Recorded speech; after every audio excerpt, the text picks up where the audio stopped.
Alright, I am Madison. Welcome back to my channel. And today's video, I just wanted to do kind of like a little chit chat about my MCAT scores, how I improved those scores, and then also my Casper reveal score because I did take the updated Casper. So yes.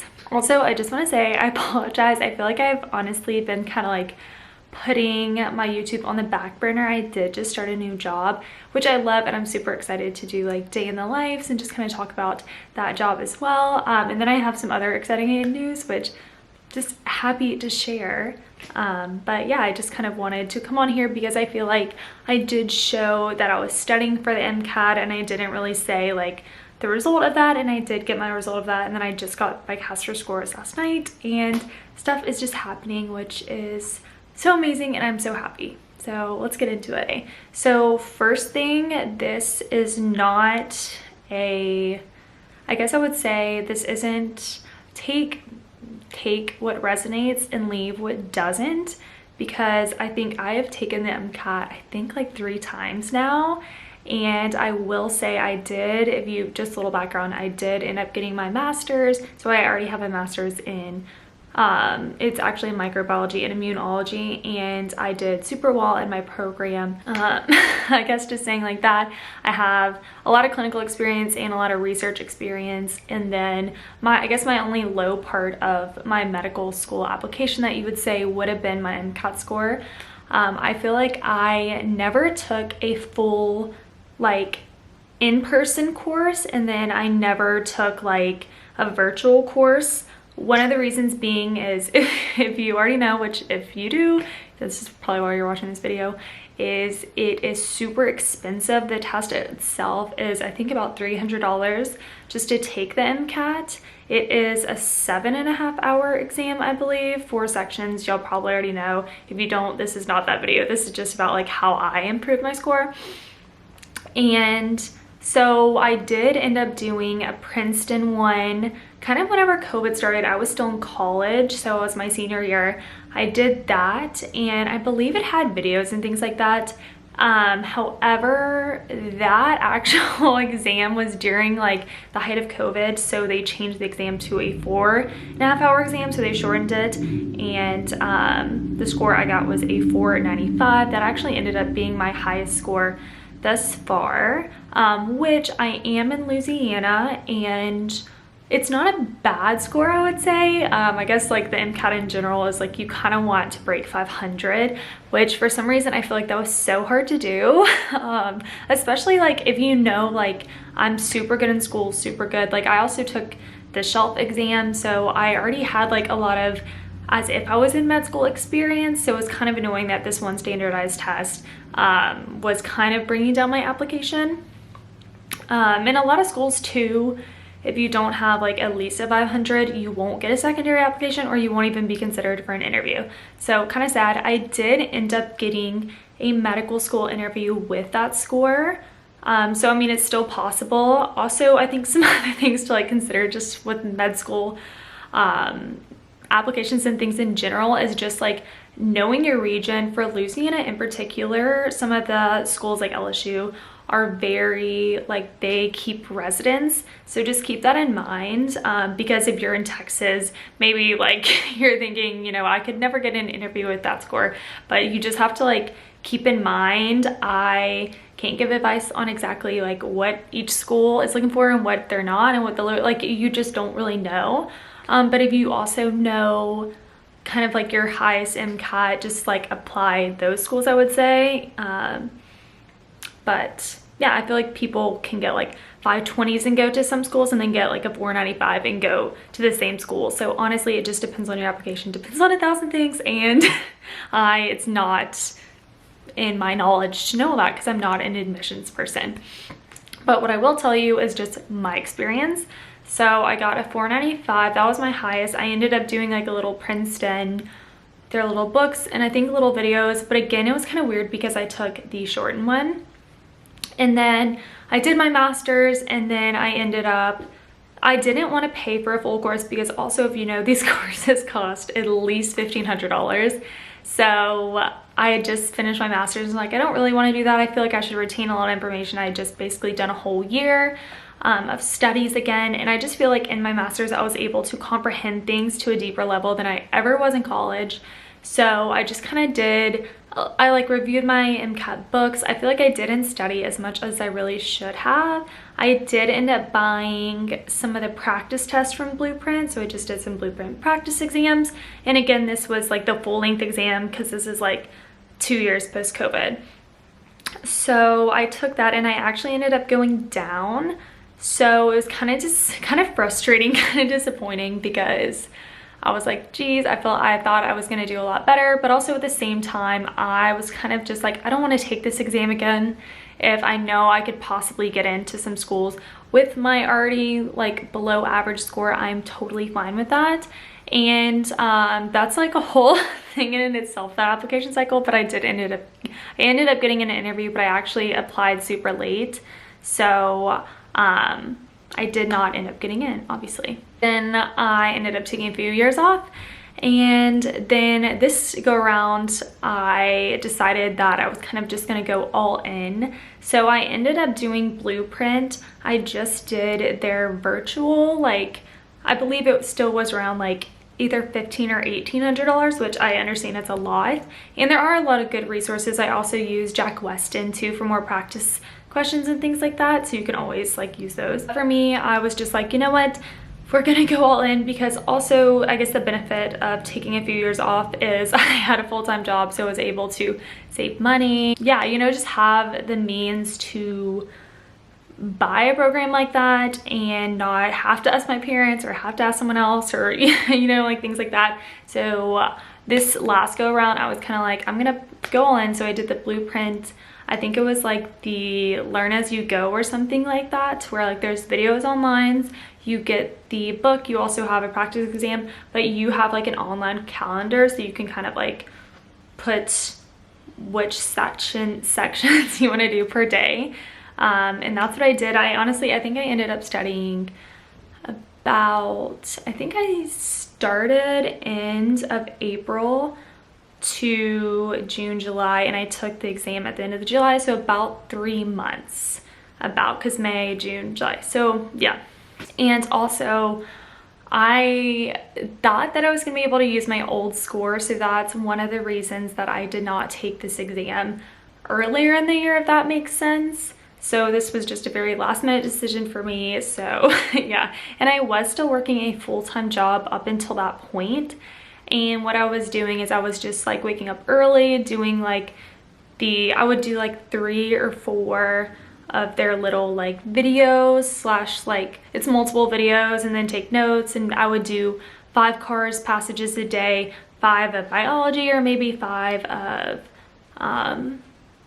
I also, whenever you buy that one Blueprint one, it also comes with all of the aamc things, so it's kind of nice because I could bounce back and forth between those. Ended up, yeah, doing like 2 videos in the morning and then maybe a few in the afternoon, doing some CARS.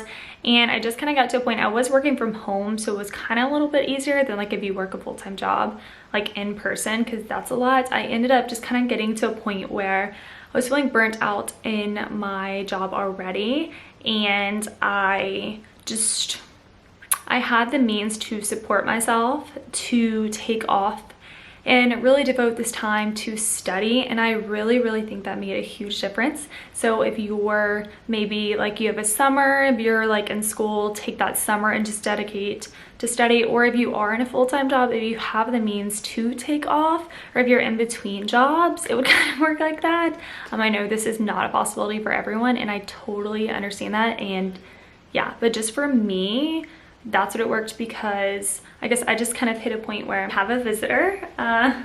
Okay, well, he's just going to be in the background, so please ignore North if he's just going to chill in the back.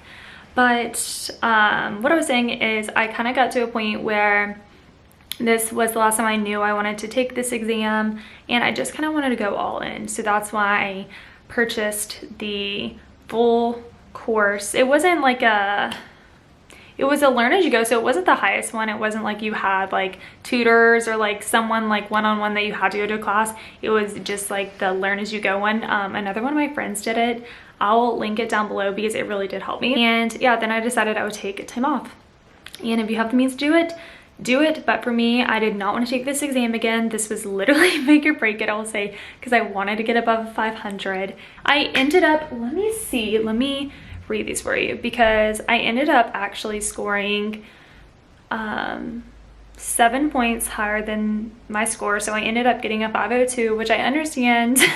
Like, if you were trying to score like a 520, this is not your video. Okay, this is the video for like the average people who are like, okay, I know I'm good at this. I like succeed in school. It's this one little thing. For some reason, I cannot get over this hump. Like, breaking 500 is literally so annoying and so hard. So I'll tell you, this is not those that want like a 520. I'm sorry, your average people here. On here, I actually think I ended up taking 14 practice exams. So I did switch back and forth. I did Blueprint and then I did AAMC. This one, I think I got like a 497 or something, and I was like, okay, so a little better. And then I ended up scoring kind of like 502s, 503s consecutively. So I'm trying to find it. I will say, if you know anything, the MCAT scoring is a bit weird because it doesn't go based off how many you actually got correct or wrong. It's a sliding scale, so you could miss 60 questions, and that could be a 503, and you could miss 60 questions, and that could be a 495. It's like a weird sliding scale, which is really annoying, I will say, because you never really know. But for me, I felt, and I will say this, I felt like Blueprint was a bit inflated, because if I would miss that amount of questions on the AAMC one, I would have a lower score than if I did it at Blueprint. So keep that in mind. If I were you, just kind of like go based off like how many you miss, you know what I mean? Because the sliding scale, you just have no clue, and you really gotta cross your fingers and really gotta hope. That's all I can say. I think I actually ended up, I would take, I think it was like 2, oh my gosh, I have this calendar too, I can show y'all. So I ended up getting 496, 503, 502, 503, 499, 504, 505, 504, 504, and then I think I ended up getting like a 503 or 502. So I was like in the range of like 5 points, I will say. My highest score was always psych. I love psych. Super easy. So I think if you can also play on your strengths, that is amazing. So I really enjoy doing psych, so I would do that more. For me, just chemistry and physics is not it. Like, I knew no matter how much I studied this, I just don't know, you know what I mean? Oh, I ended up really knowing my biology, but I feel like it's very confusing for me, because I would feel like I would take a practice exam and feel completely defeated and then get like a 504. And it would just make no sense, if that makes sense, because then I would think I did really good and make like 499, and I'm like, I'm confused. So honestly, just study. I think practice questions is the most important part. So, you know, watch your little videos, read your little book, and do practice questions. I went through all the practice questions. I went like in Blueprint, they have their own little like question bank. I went through all the ones in AAMC. I took every single AAMC test, because that is what the test actually even be like more realistic score than Blueprint. So yes, I ended up, I think, taking like 7 or 8 Blueprint tests, but at the same time I took all of the AAMC ones, and I kind of looked at those more. I did end up taking an exam. I think I took one like twice a week. My exam was actually gonna be on a Friday, so I made sure I took Fridays to take those kind of at the similar time. I was not very strict on timing, if that makes sense. Sometimes I would do the clock, sometimes I wouldn't. I was also drinking water and things like that, only because realistically I wanted to, but in the test atmosphere, it's very different. I think also if you're more comfortable with your testing environment, this actually was the first time I took it in another place, and it was my hometown anyway, so I felt more comfortable. And yeah, I'd say just don't be too hard on yourself. You know, like this exam is so long and kind of like nerve-wracking, but you know, just take time. I know I would say sleep. I did not sleep. I could not sleep. I was so nervous. Even though I've taken this test before, it still is just nervous, because you're like, wow, I feel like my whole like career is riding on this, and sometimes it is.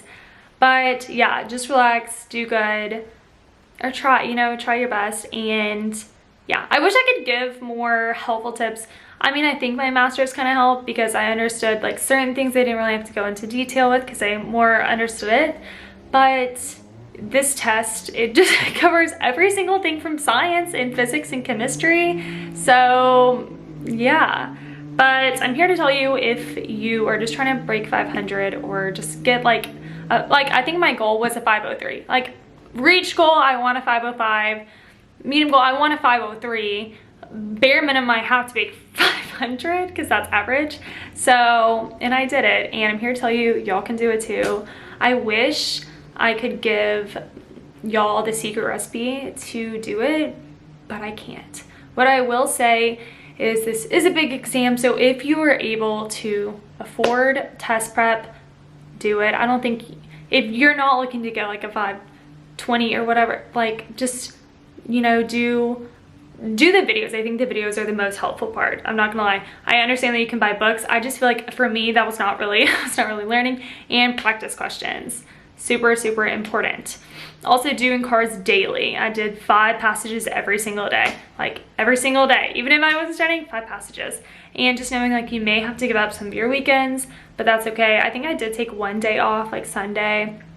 And again, if you have the means and the ability to take time off to really study, highly recommend that. I just feel like that way you don't have work looming over your head, you don't have school looming over your head, like you can solely focus on that. And I understand everyone has different experiences and different things, and some people can probably just take the exam and get a 502, and that's amazing and that's awesome. But I feel like, you know, like things, everyone's different, like in the sphere, you know what I mean? Like maybe you have a high MCAT score, your GPA is not that good, or you don't have that much research, you know what I mean? So I feel like certain parts of your applications make up for others, and I'm here to tell you that you can do it and you can break that too. I'll link all the stuff below, and then also for Casper, because I recently took Casper, I ended up getting 3rd quartile, which there's 4, 1, 2, 3, and 4, which I just wanted 3 or 4. I did not want to accidentally get the lowest ones, and Casper's a little weird. I took it a few years ago where they didn't even send scores. So I think I just kind of watched a few videos. I can put it down below, but I think some key important things that I made sure to put in my Casper, like almost every scenario, was 1, never jump to conclusions. So it's always like I would need more information, and then if this was the case, blah blah blah, then this would be my reaction, and then if, and do the alternative situation, then this would be it. So I made sure that when I would ask for more information, also make sure that you say that you're gonna empathize and actively listen, because for some reason we have to put that. I don't know, because I don't know, maybe I'm just like, I feel like you just know that, like you're like, oh, like I'm gonna speak to them in a private manner. Like you just have to say those things. So I made sure to always be like, I really was empathetic, I was actively listening, and I would speak to them in a private manner, or like ask them for more information before jumping to conclusions. That's the only tips I can give you, because I did not really study for Casper. I didn't want to study for it. It's so long. I like the recorded portion because I just feel like it's easier for me to talk than like try and type everything out. So those would be, just make sure you include those like 3 things in every single thing you do. Every single one, and hopefully you'll get 3rd quartile. Would I have liked 4th? Probably, but you know, I'm fine with this. So yeah, thank you all for watching this. I hope it's helpful. I know, I just feel like there's no easy, there's like no, like I can't tell you this one, I can't tell you, oh, do this, study this, and you'll get that MCAT. I can't tell you that. I can tell you my experience, and I can tell you how I ended up scoring higher, and yeah, so that is that. I will speak to y'all in my next video, and comment below how y'all improved your MCAT score, and if any other people, like, you know, create community down there. Drop your tips, and good luck to all who are taking it, and good luck to everyone in the application cycle.